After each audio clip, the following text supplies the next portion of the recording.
under the junk science law, a new law in Texas that makes it possible to appeal a case if there is scientific evidence that was not available at the time of conviction, or if there is new evidence that contradicts what was used to convict. Ladies and gentlemen, thank you. Listen to Pavarotti.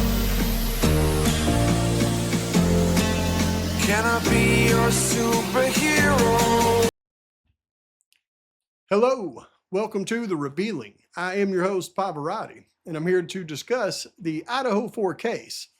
And you know, for so long, we've had to try to piece together as much information in this case as we could around every situation in this case. And as close as we thought we were to, the truth, until actual evidence was released, we couldn't verify our thoughts. But now with all the new released documents, and then we have interviews from people coming out into the ether and saying things, well, we now have actual evidence that we can use to either back up or discredit statements made by so-called experts in this case. Now, I know I'm going to be talking out of both sides of my mouth as it relates to Cy Ray, because I truly believe everything that I said in the video that I put out the other day. I did start the video, however, with Cy Ray may believe Kohberger's guilty. He may not. I don't really believe he does. But I do know one thing. As we listen to the words of Cy Ray and his interpretations of the route of travel that Brian Kohberger took that evening, it came out of left field, all right? And here's what I mean by that. See, what he was saying was Kohberger went north of his apartment, took a northerly route, and it must have been a really northerly route because he certainly couldn't be saying that Kohberger took the road past the airport, because that would have put him right there at Floyd Cannabis Shop. So he can't be saying that, because he said specifically he couldn't be at Floyd Cannabis Shop. So, but he's saying he took the northern route that took it all the way over to the northeast part of Moscow and then came down.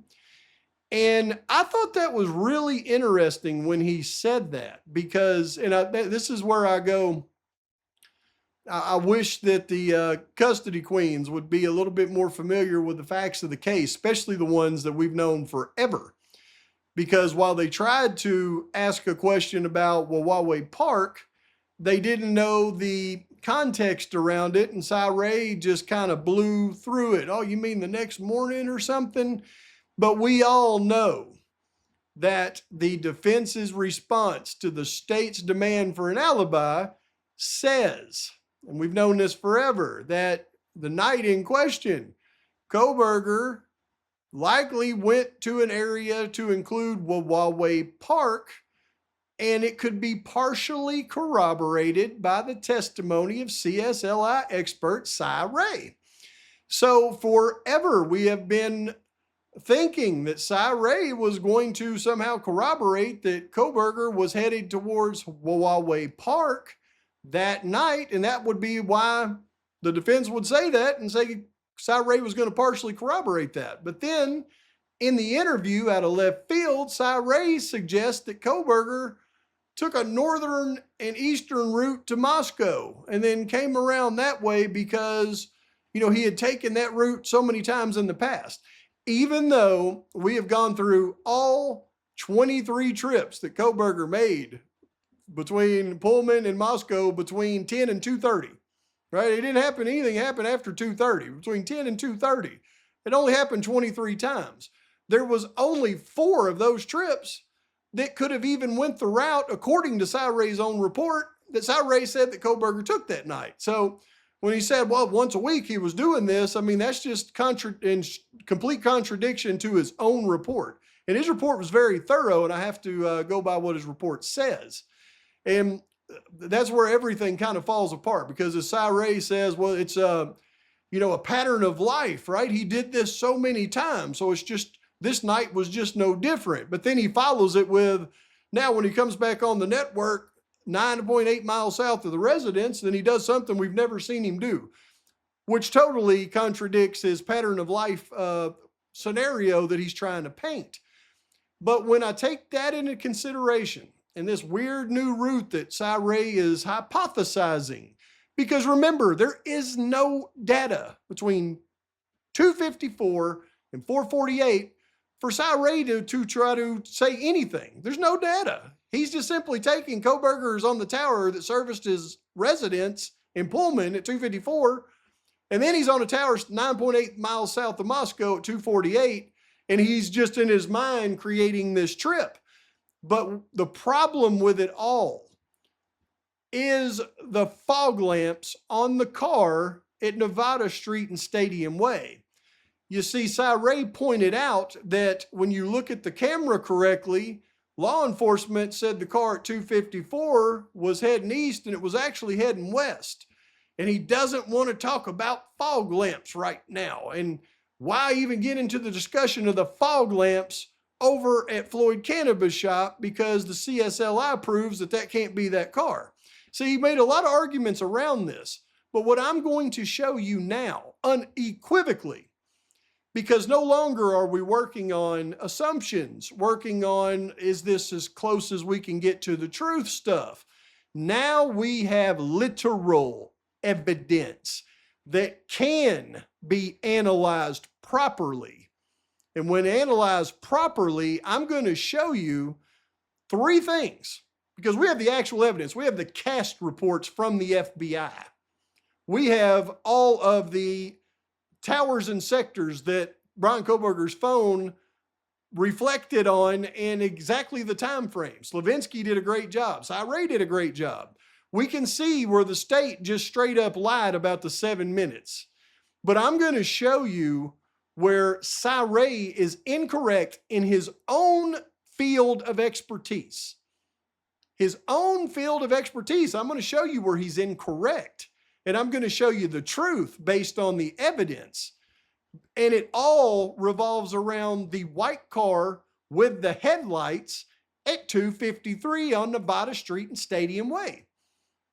Because there is no other video of Kohberger coming back up to his apartment, and there would be if he went back to his apartment and went north. The only video evidence of a vehicle is the one with fog lamps, which is why Ray does not want to talk about fog lamps right now, I assure you. But with actual evidence from the actual case file, I'm going to show you what Kohberger actually did on his phone. And it was not go back north to his apartment and then go north to Moscow. He actually was heading south towards Wawaway Park when his phone stopped reporting to the network, and I can prove it with the actual cast data from the FBI. Which brings my final point.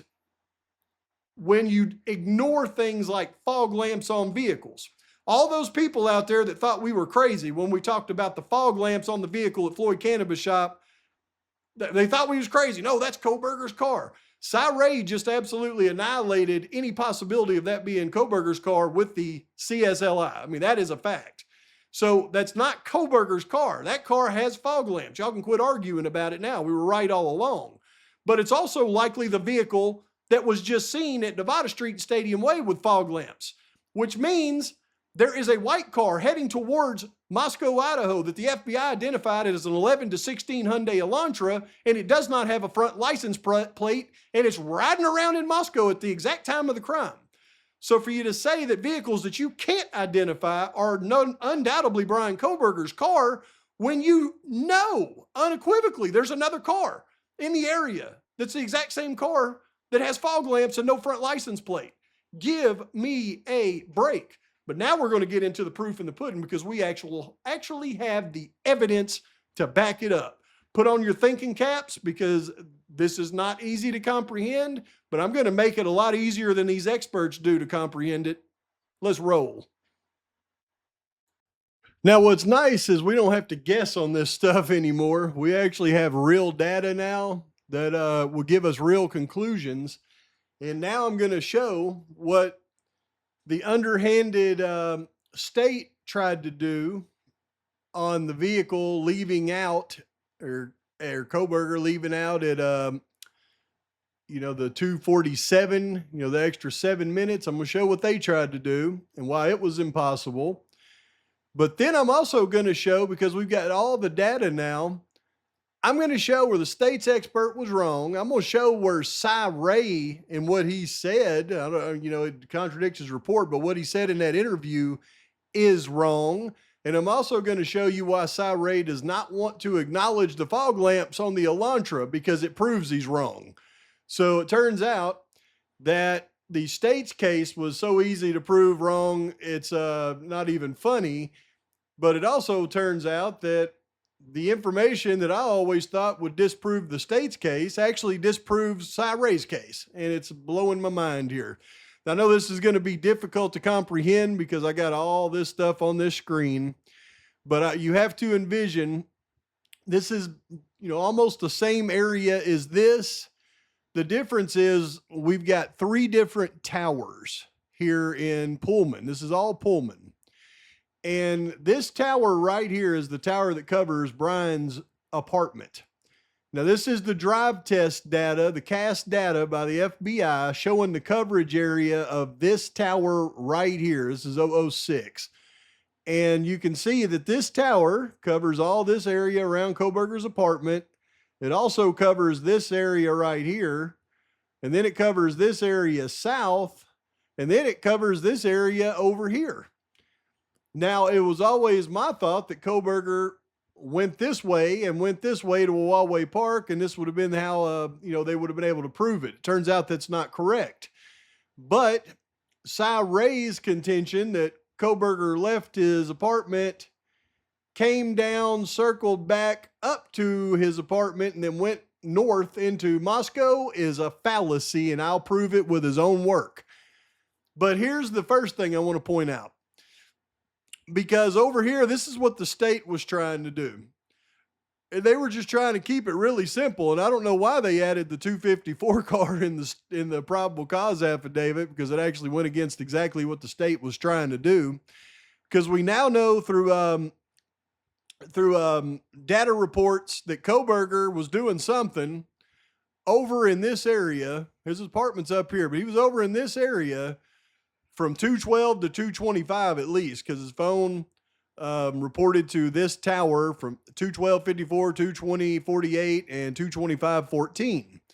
Now, I don't know what his phone was doing between 225 and 247.49, because this is how the FBI's slide was made to look. But 247.29, Kohberger is on this tower right here, and you can see its coverage area. So it's pretty clear what they were going to try to say. They were going to say Kohberger was over here, last at 225, and then his phone connects to this tower over here at 247.49, and he's heading in this direction, obviously to the Moscow Pullman Highway. His phone stops reporting to the network at 247, and then you next see him on camera at Floyd Cannabis Shop. That was going to be the state's case, which is an utter fallacy because they didn't take all the other data into consideration. Which this would prove, when they didn't take the other data into consideration, that, I don't know how they could say that that was Kohberger's car going the wrong way at 244. So they must have known that wasn't his car. But the state's case doesn't really even take into account the 253 car going back the other way. Cy Ray does, though, and that's where Cy Ray is going to find he is inadequate in his own field, and he teaches this crap. But it's important to understand there's 3 towers right here, and the coverage area of those 3 towers is this one covers this area, this one covers this area, and then this one up here, you see it over here, actually covers all this area.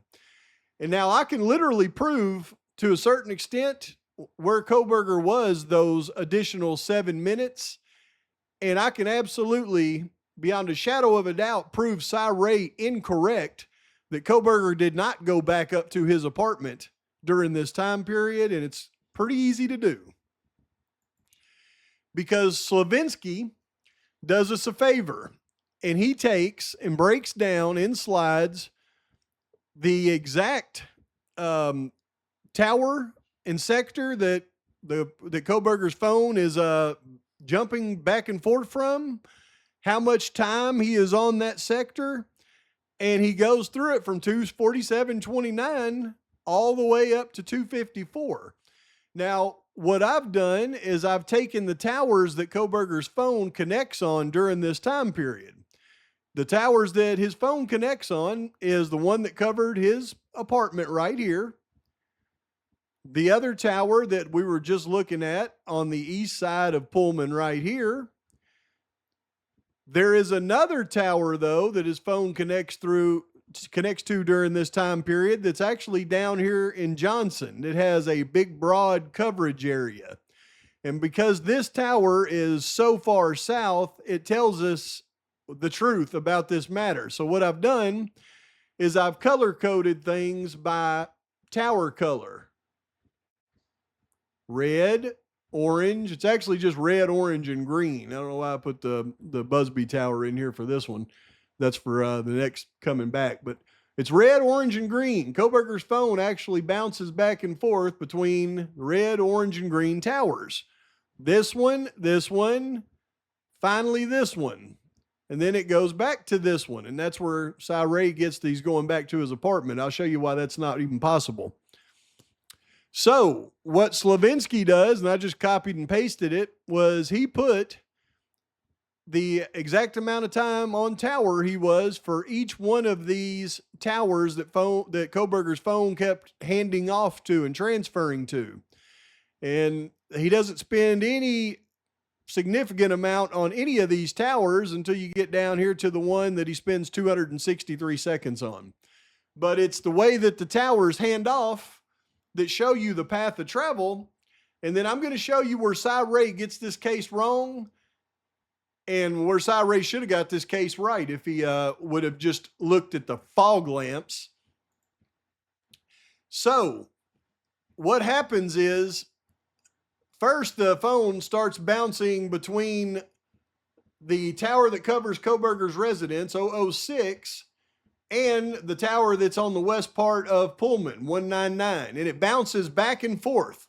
It goes from tower to tower, back to tower, back to tower, back to tower. And that tells us we know the direction that that Kohberger was going, or Kohberger's phone was traveling, mainly because it finally jumps over to this 286 tower, which could only happen if he's south. So here's the way it looks. And what I've done is I've taken the tower that covers Brian's apartment with all this coverage area, and I've taken this part of the coverage area right here, and I've just superimposed it over here to the best of my ability to make the same coverage area work so that we can see it in one flow. So it starts off with the phone is connected to the tower this tower right here that covers this area.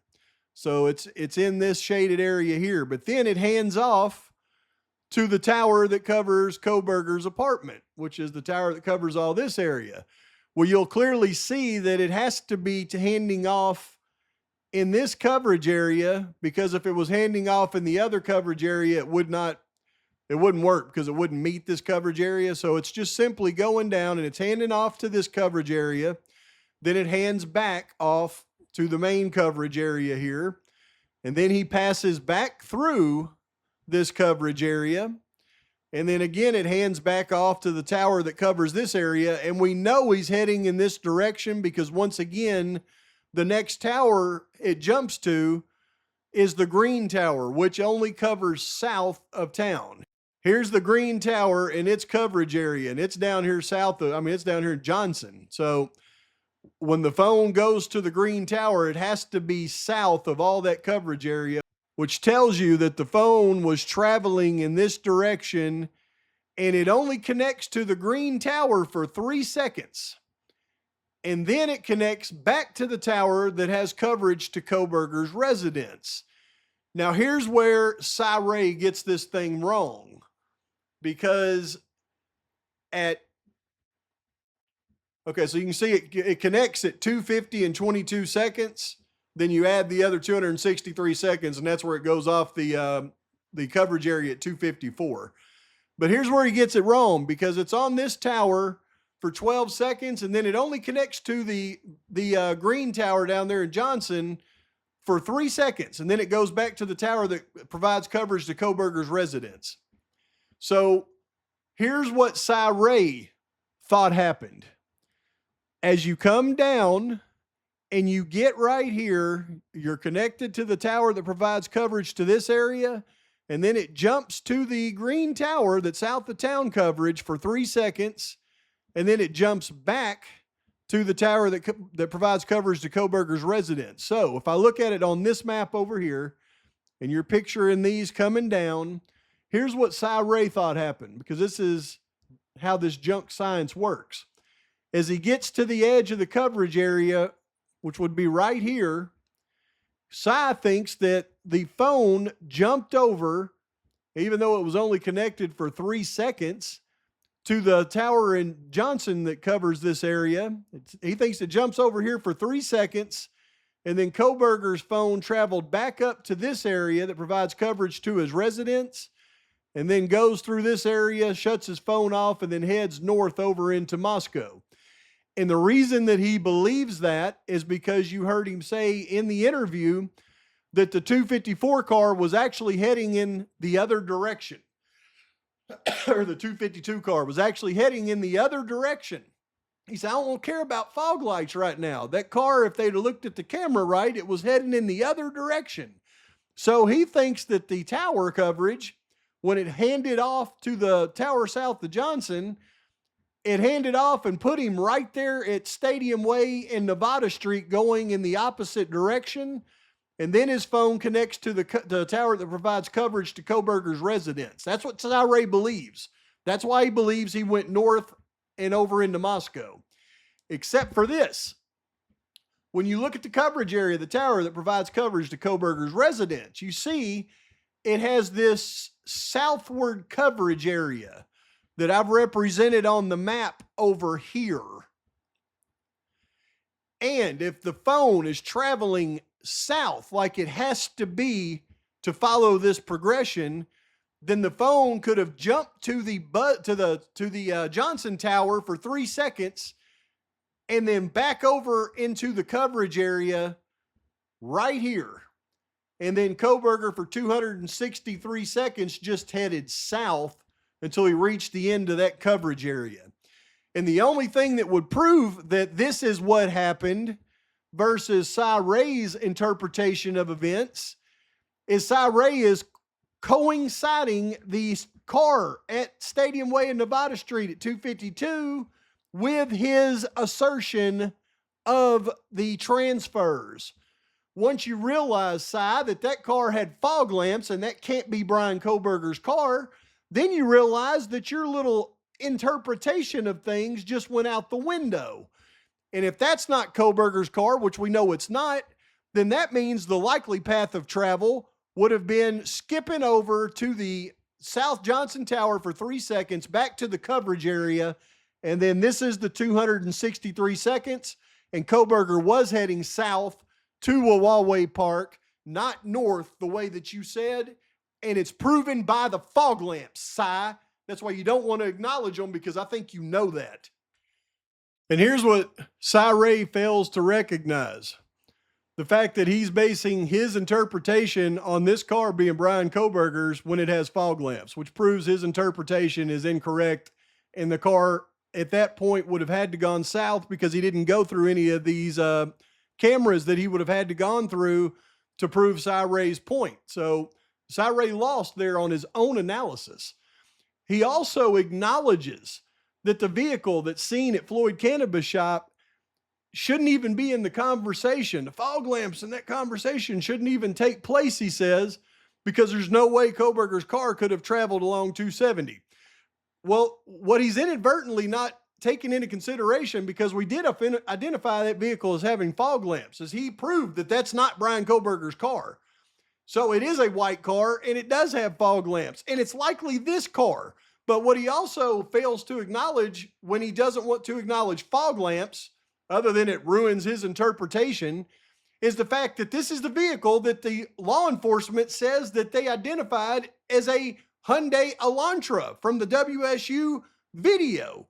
But I also will point out, Cy, you're saying that a white car around the neighborhood is a pattern of life with your path of travel, and it's likely his car, when the features that you're pointing out is a white Hyundai Elantra around the same model year heading towards Moscow, as we see with the fog lamps in the Floyd Cannabis Shop video, and it doesn't have a front license plate. So what you fail to acknowledge is this is proof, literal proof, along with the Floyd Cannabis Shop video, that there is another vehicle in Moscow at the time of this happening that is a white Hyundai Elantra, and it doesn't have a front license plate, and it's not Brian Kohberger. So by you discrediting the fog lamps, you discredit your own work.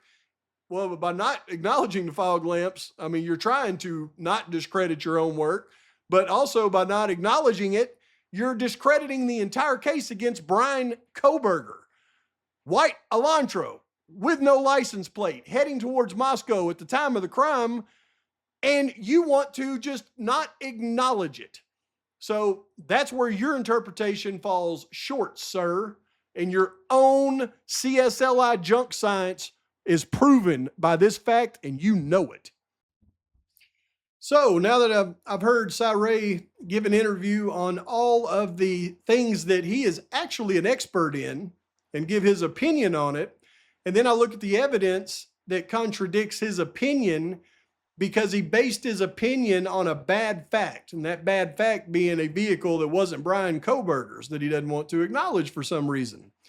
And then I look at the way the evidence actually pans out because I know how the CSLI works. He didn't have any geolocation data according to his records before 448. So all he's going off of is CSLI. It's all he can.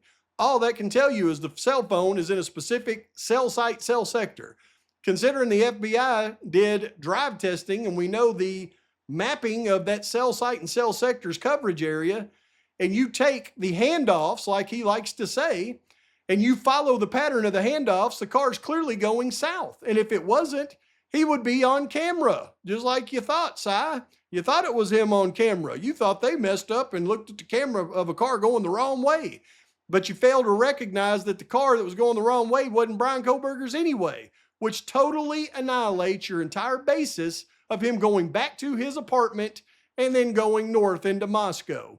And somebody, for the life of me, needs to dig in if they ever get this guy in an interview again and say, explain the defense's response to the state's demand for alibi when it says that Brian Kohberger traveled south of Pullman, west of Moscow that morning to areas that included Wawaway Park, and it could be partially corroborated by CSLI expert Cyré. So how can you have that statement in there and then say that your opinion is he went north and east when it says in your document that you can partially corroborate that he went south and west? Why can't somebody understand this? And when they get him in front of them, ask him this and nail him down. But anyway, it doesn't matter because the one area that he is an expert on, I just proved his expert opinion was incorrect because he corroborated it with the wrong car that's verifiably not Brian Kohberger's. Let me know your comments in the comments below. Let me know your thoughts. Please like and subscribe to this channel. Post your comments, thoughts, criticisms. Till next time, Pibes out.